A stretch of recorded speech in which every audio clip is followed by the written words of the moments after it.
Morning friends, আমার চ্যানেলে সবাইকে স্বাগত জানাই। যে যেখান থেকে এই ভিডিওটি দেখছো, আশা করি সবাই ভালো আছো। তো এখন প্রায় সকাল 7:30 বাজে। আমার বাসি কাজ হয়ে গেছে, আর এখন থেকেই আমি আমার ব্লগটা শুরু করছি। তো তোমরা পুরো ব্লগটা দেখতে থাকো, স্কিপ না করে। আশা করি তোমাদের ভালো লাগবে। আর আমার এই চ্যানেলটা যেহেতু নতুন, তো তোমরা প্লিজ আমার পাশে থেকো, আমার চ্যানেলটাকে সাবস্ক্রাইব করে আমার পরিবারের সদস্য হয়েও। তো চলো আজকে ভিডিওটি শুরু করা যাক। এখন সকালে রান্না বান্না হচ্ছে। মা ভাতের ফ্যান ঝেড়ে দিল, আর ভাত নামানোর পর সেই উনুনে বেগুন পোড়া দিচ্ছে।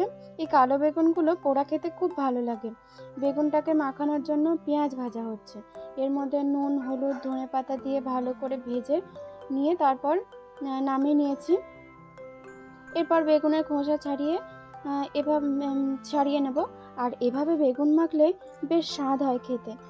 তো এই বেগুন ভর্তা অনেকেই অনেকভাবে খায়, তবে আমার মনে হয় সব পদ্ধতিই ভালো লাগে, কারণ এই বেগুন ভর্তা ব্যাপারটাই যেন জিভে জল এনে দেয়। তো ভাজা পেঁয়াজ দিয়ে বেগুনটাকে মেখে নিচ্ছি। তারপর আলু সিদ্ধ দিয়েছিলাম, তো সেটাকে এখন ভালো করে ভাজা পেঁয়াজ দিয়ে মেখে নেব। সকালে এই আলু মাখা আর বেগুন পোড়া দিয়ে খেয়ে শাশুড়ি বৌমা মিলে চলে আসলাম সর্ষে রোদ্দুর দিতে। সঙ্গে আমার সোনা বাবাও রয়েছে। তো ও তো সর্ষেগুলো নিয়ে খেলতে খুবই মজা পাচ্ছিল। আমরা এসেছি জেঠিমাদের বাড়িতে, কারণ ওনাদের বাড়িতে ভালো রোদ্দুর পড়ে, সেই তুলনায় আমাদের বাড়িতে রোদ্দুর পড়েই না। তো আর আর আজকে যেহেতু সর্ষেগুলোকে ভাঙিয়ে তেল আনবো, তো সর্ষেগুলোতে অনেকদিন ড্যাম পড়েছিল। এগুলো আগের বছরের শস্য। তো তারপরে চলে আসলাম বিছনা তুলতে। সোনা বাবা একটু দেরি করে ঘুম থেকে উঠেছে। এছাড়া আজকে আমি ঘরটাকে ঝাড়বো, তো সেই জন্যই লেপ, কম্বল, বালিশ সব নিয়ে অন্য ঘরে রেখে আসছি, কারণ এখানে থাকলে ধুলো ভরবে। আর বিছনার চাদরটা যেহেতু পাল্টাবো, তো তাই সব কিছু তো এমনিতেই সরাতে হবে। এখন বিছনা চাদরটা পাল্টে অন্য চাদর পাতবো, কারণ এই বিছনা চাদরটাতে সাদা কালারটাই বেশি রয়েছে, তো ধুলো পড়লে বেশি নোংরা দেখায়। গুড মর্নিং সবাইকে। কেমন আছো তোমরা সবাই? বলো, কেমন আছো?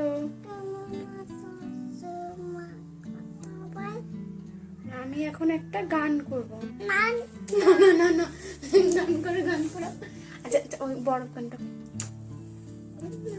করো।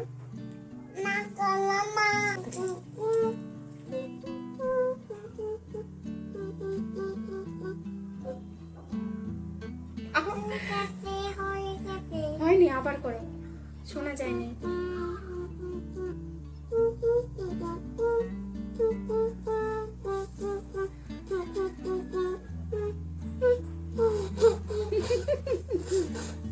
আলো, তোমরা বলো তো এটা কি গান? বলো, ক্যামেরার দিকে তাকে বলো। আমি ঘরে কাজ করছি, আর ও খেলা করতে করতে এই গানটা করছে, তো ভাবলাম তোমাদেরকেও শোনাই। তোমরা কিন্তু কমেন্টে বলবে ওটা কি গান ছিল। এখন এই টেবিলের সমস্ত জিনিসগুলোকে দুটো বড় গামলায় মধ্যে রেখে দেব। তো এদিকে আমি ঘরের জিনিসপত্রগুলোকে সরিয়ে এক জায়গায় রাখছি, আর বাবু দেখো ওর খেলনাগুলো নিয়ে ছড়িয়ে ছিটিয়ে দিচ্ছে। তো তারপর ওর আর আমার একটু দুষ্টু মিষ্টি একটা খেলা দেখো তোমরা। বাবা, আমি চলে গেলাম পিঙ্কি বাড়ি। না না, আমি যাব। মামার বাড়ি চলে গেলাম। আমি যাব। না না, তুমি যাবে না, তোমাকে নেব না। আমি যাব না, তোমাকে নেব না। এই যে আমি চলে গেলাম ব্যাগ নিয়ে। আমি ব্যাগ নিয়ে চলে গেলাম। যাই। ও কিন্তু সত্যিই ভেবেছিল আমি চলে যাব। বাইরে গিয়ে খুব কান্নাকাটি করছিল। এখন আমার আয়নাটার যে আর্টিফিশিয়াল যে ফুলটা আছে সেটাকে সরিয়ে নিয়ে ধুয়ে নেব, আর সামনের জিনিসগুলোকে। কিছু বলো।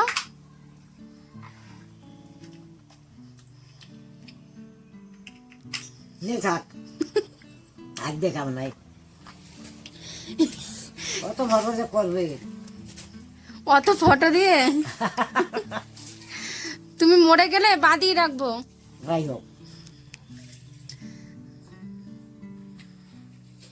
হোক বান্দিয়া। ইনি হলেন আমার ঠাকুমা শাশুড়ি। ওনার বয়স প্রায় 100 বছরের কাছাকাছি। তো ওনাকে আমার আগের ব্লগেও দেখিয়েছি। তো এখন শুরু করে দিলাম ঘর ঝাড়ার কাজ। আমার ঘরটাতে খুবই ধুলো পড়েছে। আমি অসুস্থ থাকার কারণে অনেক দিন ঝাড়া হয় না। আর তাছাড়া আমার শ্বশুরমশাই কাঠের কাজ করেন, তো বাড়িতেই অর্ডারি আসবাবপত্র বানান। তো তার একটা ধুলো সারা বাড়িতেই ছড়িয়ে পড়ে। আর আমাদের ঘরে যেহেতু টিনের ঘর, তো দরজা বন্ধ করে রাখলেও ধুলো ঠিক ঢুকে যায়। তাছাড়া টিনের ঘরে বাইরের ধুলো ঢুকে যায়, আর ঘর বাড়িটা একটু বেশি নোংরা হয়। সেই জন্য আমি যখন ঘর পরিষ্কার করি তখন সমস্ত জিনিসগুলোকে সরিয়ে মুছে আবার করে জায়গা মতো রেখে দিই। আর প্রত্যেকটা জিনিসের উপরে ধুলো পড়ে, তো প্রত্যেক দিন তো মোছা হয় না। তো যখন এই ঘর বাড়ি ঝাড়ি তখনই ওগুলোকে মুছে নিই। আর এদিকে দেখো সোনা বাবা ঘুরে ঘুরে নাচ করছিল। কারণটা হচ্ছে আমি কম্পিউটারে গান চালিয়ে দিয়েছিলাম, তো গান শুনতে শুনতে কাজবাজ করলে কষ্টটা একটু কমই হয়।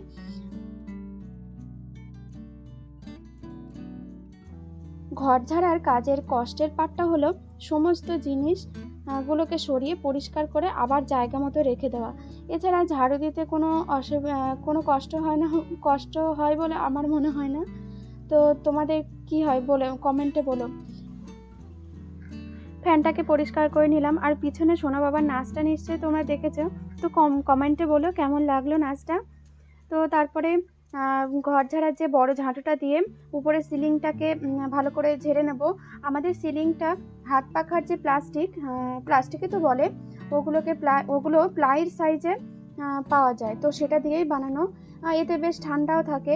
এর আগে খুব গরম হতো ঘরটা, পাখার হাওয়াটাও যেন গরম হতো। তো এখন আর অতটা গরম লাগে না।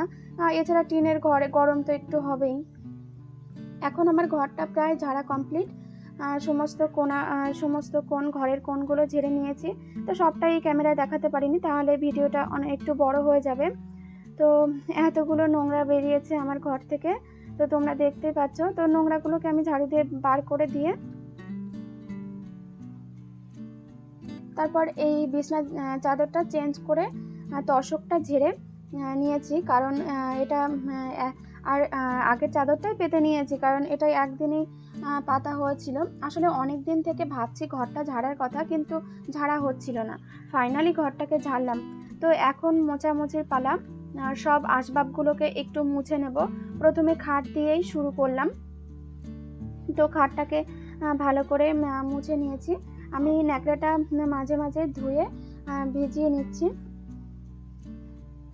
আর এই বাক্সটা এখন মুছে নেব। এটা কিন্তু একটা বাক্স, বাবা এতে আর কি মেশিন রাখে, বেশ মজবুত বাক্সটা। এটার উপরে আমি বেশ অনেক জিনিসপত্র রাখি। আমার ছেলের জামা কাপড়ের যে বাস্কেটটা রয়েছে, তাছাড়া আমি জামা কাপড় ভাঁজ করে রাখি। এছাড়া এটাতে বসাও যায়, বেশ মজবুতও। এখন আলমারিটা মুছে নিচ্ছি। আলমারিটা মোছার পরে ফ্রিজটাকে মুছে নেব। তো এভাবে আমি ঘরের আসবাবপত্রগুলো ভালো করে মুছে নিলাম সব কিছু মোটামুটি।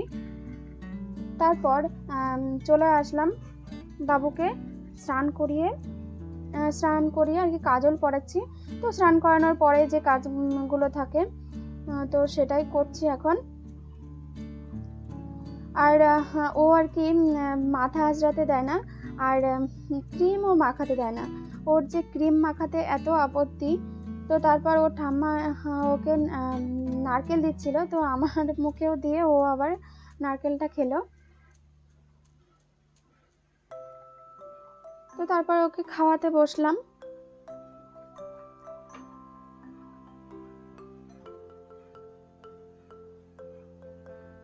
ওকে খাওয়ানোর পর আমিও স্নান করে খেয়ে নিলাম ফুলকপির তরকারি আর বেগুন ভাজা দিয়ে।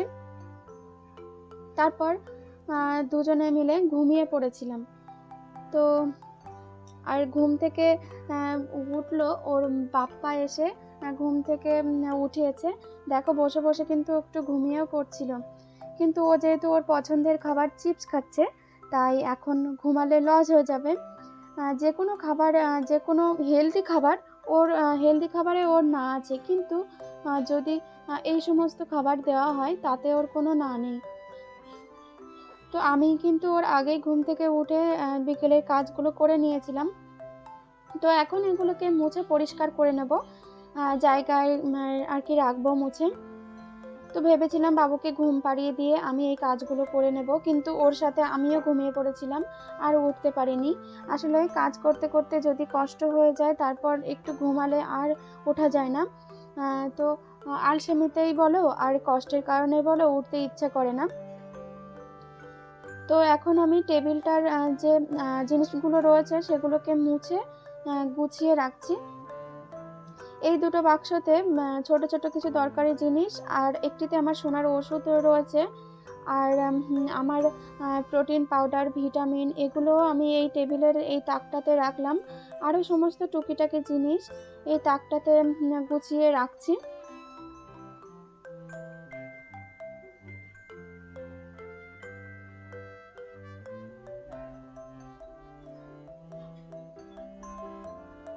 এখন এই ওষুধের বাক্সটা পরিষ্কার করে নিচ্ছি। এর মধ্যে যে যে ওষুধগুলো শেষ হয়ে গেছে সেগুলোর সেটার খামটা ফেলে দেব, আর যেগুলো আমি যেগুলো রয়েছে সেগুলো রাখবো। তো এই সমস্ত ওষুধের প্যাকেট, ভিটামিন, এগুলো সব টেবিলের ওপর রেখেছিলাম, যার জন্য নোংরা দেখাচ্ছিল। কিছু করার নেই, শরীরটা ভালো ছিল না, অসুস্থ থাকার কারণে এগুলো করতে ইচ্ছা করতো না। তারপর আয়নার সামনেটা গুছিয়ে নেব। ফোনের যে বাক্সগুলো রয়েছে সেগুলোতে আমি গুছিয়ে রেখেছিলাম। তো এখন সেগুলোতে আমার আর আমার সোনা বাবার নিত্য প্রয়োজনীয় যেসব কসমেটিক্স রয়েছে সেগুলোকে আমি রেখে দিলাম। তারপর দেখো জানালার পর্দা টানিয়ে নিচ্ছি। আর সোনা গেছিলো ওর দাদার সঙ্গে বাজারে, তো বাজার থেকে চলে এসছে, সেই ফাঁকে আর আমি এই কাজগুলো করে নিয়েছিলাম। এখন বাড়িতে থাকলেও অবশ্য আমার অসুবিধা হতো না, কারণ ঘরের মধ্যে কাজ করলে ও ওর মতো খেলা করতে লাগে।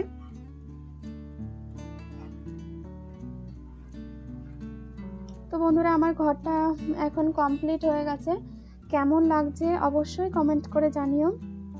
সবশেষে একটা কথাই বলবো, আমাদের প্রত্যেকেরই নিজেদের ঘরটা মনে হয় যেন একটা স্বর্গ। তো তা সে যেমনই হোক না কেন, তা সে কুঁড়ে ঘর হোক বা অট্টালিকা।